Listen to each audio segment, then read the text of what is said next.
All right, cool.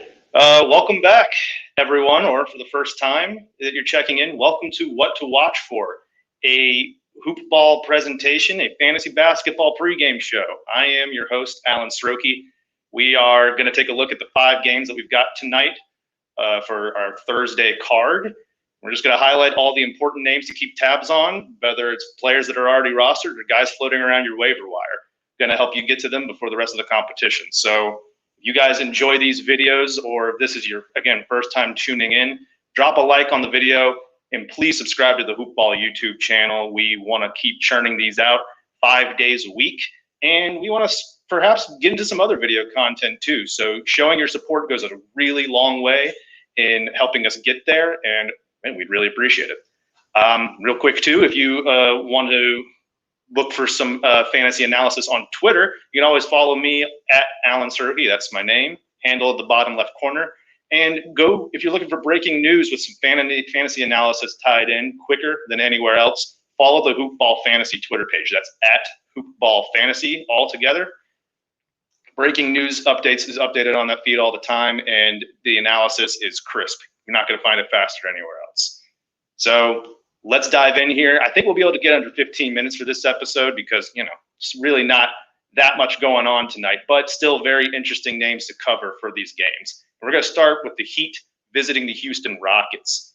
Miami side of things, Goran Dragic's been ruled out dealing with that ankle injury, which means that Kendrick Nunn should continue to see decent minutes. He has been about a top 100 player over his last 8 or so ball games, and that should continue as long as Dragic is out. He's more of a points leagues guy in my mind than a 9-category player, though, just because he's just so scoring oriented and doesn't really do a whole lot else besides, efficient scoring with some 3-pointers. But he's fine to use for now. The guy I'm most interested in, though, on the Heat side of things continues to be Kelly Olynyk, who has been a top 100 player. Beyond that, I think he's actually been a near top 70 player since Jimmy Butler returned from his COVID diagnosis. He's getting it done on efficient scoring, great 3-point production out of the center spot, little unsustainable, 3.5, I think, per game in that 6 or 7 game span that we're referring to here. But he's locked and loaded in the starting lineup, and I don't see much reason why that shouldn't continue.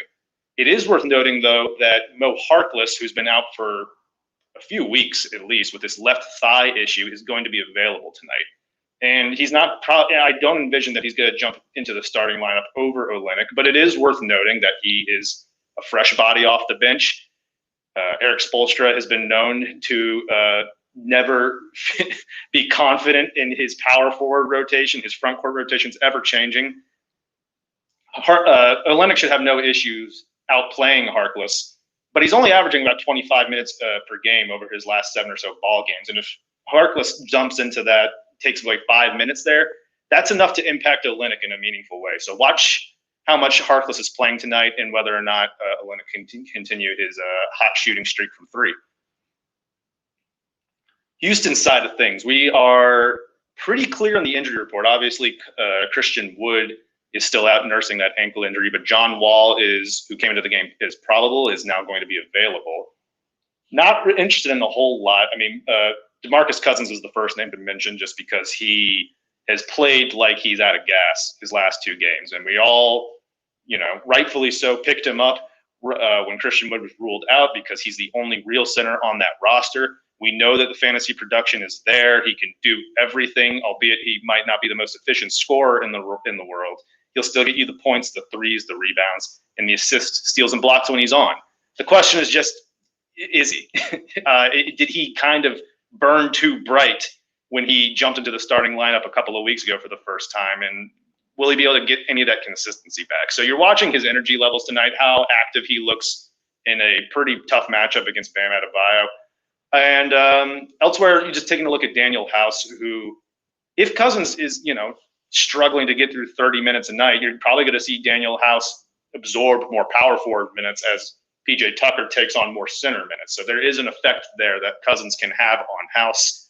He, at his best, could be a low-end streamer for threes, rebounds, and steals, which is useful stuff. It's just, it's not the greatest ceiling in the world. But if you need those categories, he's definitely worth a watch. See how many minutes he plays tonight. And the last guy I'll mention on the Houston side of things is going to be Jayshawn Tate, who is, he's had some pretty good games over the last couple of weeks.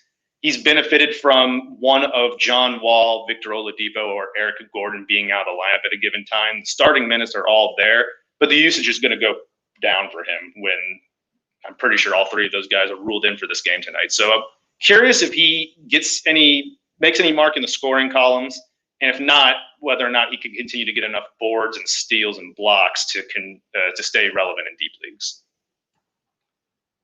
So next game we're moving to is, and this one we're going to breeze right through. There's really nothing that important to watch here. It's the Toronto Raptors visiting the Boston Celtics. Raptors side of things, I believe about 5 minutes ago, OG Anunoby was ruled out with the calf issue, which means that we're going to see more Norm Powell in the starting lineup. And he's probably going to continue to play pretty well there. The only thing that we need to watch on this Raptors team moving forward, aside from Chris Boucher, who had a good game against the Wizards front court last night, and figures to play pretty well tonight, I would assume. But really, the big picture thing here is once OG is back in the lineup and Kyle Lowry, Fred VanVleet, Pascal Siakam, and OG are all there, Powell's going to move to the bench. And where this season we saw that he was not all that productive at all, very inconsistent, wasn't offering much more than points, and he wasn't even getting that many at that. But we just want to see if this hot play will translate to a bench role once he eventually returns to that six-man role. Celtics side is there's just nothing. Robert Williams has been ruled out with a hip issue, which means all of his minutes are going to go to Daniel Tice and Tristan Thompson. And honestly, Time Lord is the only guy that we had any real interest in. See if he could get to that sufficient 15, 17-minute territory to get you enough blocks and rebounds to pay off. Otherwise, just not interested in anyone else on that side of the ball. Next game, we have the Indiana Pacers catching the Detroit Pistons on the Pacers side of the second. Pacers are playing on the second night of a back-to-back. And also, really not much that interesting here. All the guys on this team are locked into the roles that we're familiar with. Maybe you want to see some bounce back from Miles Turner, who faced foul trouble in last night's game. Didn't do all that much. Jeremy Lamb cooled off as well. Maybe see if he can bounce back as well. But otherwise, pretty straightforward on the Pacers side. There's nobody that we're looking at adding on that side of the ball. Detroit Pistons are actually pretty interesting, though. So just to cover the injuries on that side, Jahlil Okafor is going to be missing the next 6 to 8 weeks with meniscus surgery that they underwent. We learned about that today, and that has pretty much no impact for fantasy purposes. First guy that's worth mentioning, though, is Dennis Smith Jr. He is available to make his debut for the Pistons.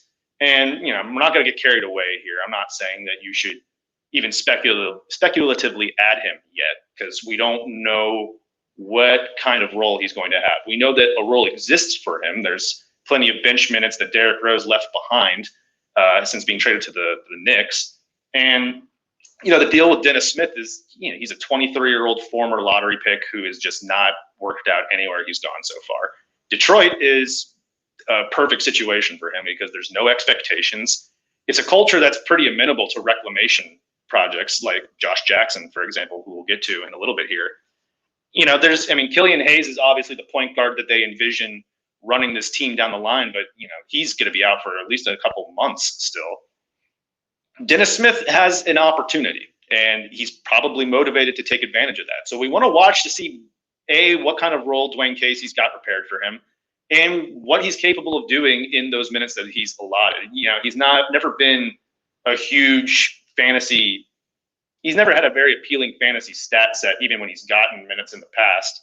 But if he can find himself in a role where he's getting enough assists and steals and attacking the basket enough to score efficiently, he's not that good of an outside shooter, there could be something there. You always just want to take a look at opportunity and where it's presented, especially for point guards in the NBA. The big, the bigger picture stuff we're looking at for the Pistons, though, is Josh Jackson, who has been playing really well over his last 5 games. He jumped into the starting lineup to replace Wayne Ellington after Ellington missed some time. Ellington's back, but Josh Jackson continued to start and is continuing to play well. Now, the key for him, in my mind, to continue up this play where he's getting points and threes and rebounds and steals, good all-around stuff, it's really going to come down to his three-point shooting, which Jackson has never been that strong of a perimeter presence. Obviously, Wayne Ellington got the starting nod in the first place because he brought spacing to a Detroit lineup that had pretty much none of it. Josh Jackson, to his credit, though, over his last 5 games, he's shot 14 of 32 from 3. That's 43%. Really good clip, but definitely not sustainable.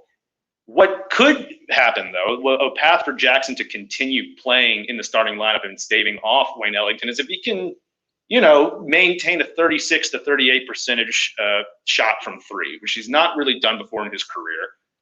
But I think that would be enough to justify keeping him in there, just giving him the green light to keep shooting threes when he's going in like this. If he can keep that up, I mean, not only is the 3-pointers being added to his game a great element, but, then he's just going to play enough minutes to get those boards and steals that we're interested in the first place. For the record, he's top 90 in 9 category leagues through February so far. So watch that dynamic, see if Ellington shaves off more minutes from Josh Jackson tonight, and see how that 3-point shot looks for him. Next game, let me add here. We got 2 games left. If you're just tuning in, first of all, welcome. And if you're stopping by, please drop a like on the video. It would mean a lot. And if you enjoy what you're seeing here and want to see more content from the Hoop Ball staff, subscribe to the YouTube channel right down below.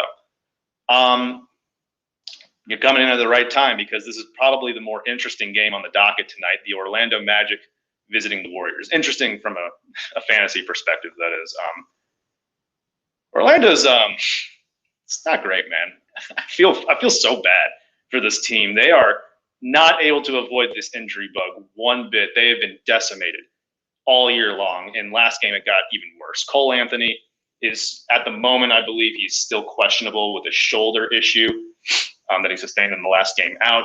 Evan Fournier, his back spasms have come back up. He's still questionable. And Michael Carter-Williams, who was actually upgraded from out to questionable, is questionable. Those 3 are pretty important names to watch. Until we know more, I'm not going to elaborate on them. If none of them play, first of all, Frank Jackson is the only guy on the roster who can play point guard, and he becomes an easy streamer. This whole team actually has got great streaming potential, especially if you've got same-day ads in your league, because the Magic play 3 times the rest of the week. They play today. I believe they play tomorrow as well, and then I think they play Sunday. So Frank Jackson, just opportunity alone, he's going to be getting in there, and he's going to score, and he's going to get assists, and he's just going to cobble together whatever stats that a starting point guard does who has no one behind him. An interesting name, though, that I'm keeping an eye on, who has no bearing on who's in or out tonight, is Chuma Okeke. He's a rookie drafted last year out of Auburn, if you're not aware.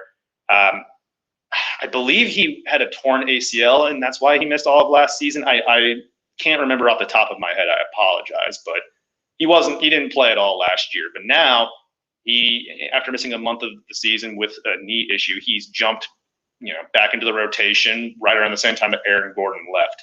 And he's got a really interesting fantasy game. Sort of a defensive stat specialist, but he has range. Hasn't shown it frequently, but he can shoot the 3. And frankly, he's just got opportunity ahead of him. The 4 games that he's played, he's seen his minutes ramp up.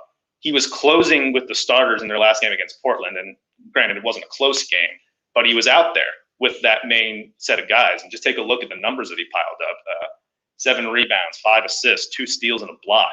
The shot hasn't been there at all for him. But once that comes, if he's still playing this amount of time, there could be something pretty interesting there. So he's someone I'm keeping an eye on, especially if I need a streamer for defensive stats. Like I said, 3 games the last 4 days of the week. He's someone who could be pretty interesting. So just take a look at what kind of role he has tonight.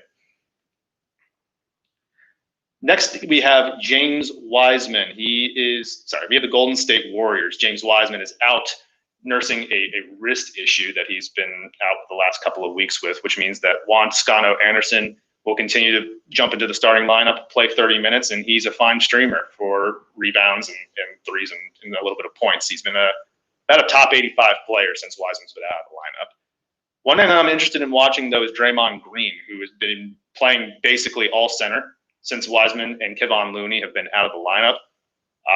He's playing the majority of the center spot, at least. And he's been really heating up. I mean, he's actually, over his last 2 weeks, the top 65 player in 9-cat. He's been a really tough player to have on your team this season. The offense doesn't look like it's coming back anytime soon. But clearly, he is benefiting, especially as a passer, playing in lineups that feature 3 wings and Steph Curry. He's jumped himself up to about 10 assists per game and 2 steals over the past two weeks. That's 7-game averages. He's, it's pretty clear that this is a good situation for his fantasy value. It might be a little bit of a sell-high window, too, because, once Wiseman and Kevon Looney come back, Green's center minutes will go down. They might continue to play him out there, but I don't know. If I had an opportunity to ship off Green and get myself a secure top 80, top 70 type of player, I'd try and do it while he's got these great, lines right now. Anyway, that's really it for that side of the thing of the Warriors there. So we're just going to go ahead and move on to our final game on the night. 76ers are visiting the Portland Trail Blazers. We have one injury on the Philadelphia side of things. Shake Milton has a left ankle sprain, and he is considered doubtful to play. If he doesn't play, then that's just more run for Seth Curry, who we saw bounce back finally with his shot, had a great game last time out. The shot's still there, then he's probably going to be a top 80 player rest of the way, in my estimation. But that's really it for Philly. They're a pretty straightforward team to evaluate for fantasy. Last team, though, the Portland Trail Blazers, who have Nasir Little on the injury report. I believe he's questionable with a left knee sprain. The guy that we continue to watch on this side is Gary Trent Jr., who has really taken on the brunt of the offensive responsibilities without C.J. McCollum. He's scoring a lot, about 16 points per game, and he's doing it with threes and steals as well. Field goal percent has been a little bit rough. If that was high, not in the 30s where it's at right now on the volume that he's taking, he would probably be a far more, appealing 9-category fantasy player. But he's still very useful, and he's still worth trotting out there as a streamer until McCollum comes back. And that's really it. There's nothing all that interesting on the Blazer side of things. I do want to close with this note, though, on Robert Covington, who, since C.J. McCollum and Yusuf Nurkic have been out, he has been the 45th ranked player in 9-category leagues, which is a giant leap from where he was previously. And I only bring that up just because, I read a lot of stuff about fantasy basketball. I hear a lot of people's takes. I try and get a diverse set of opinions on analysis.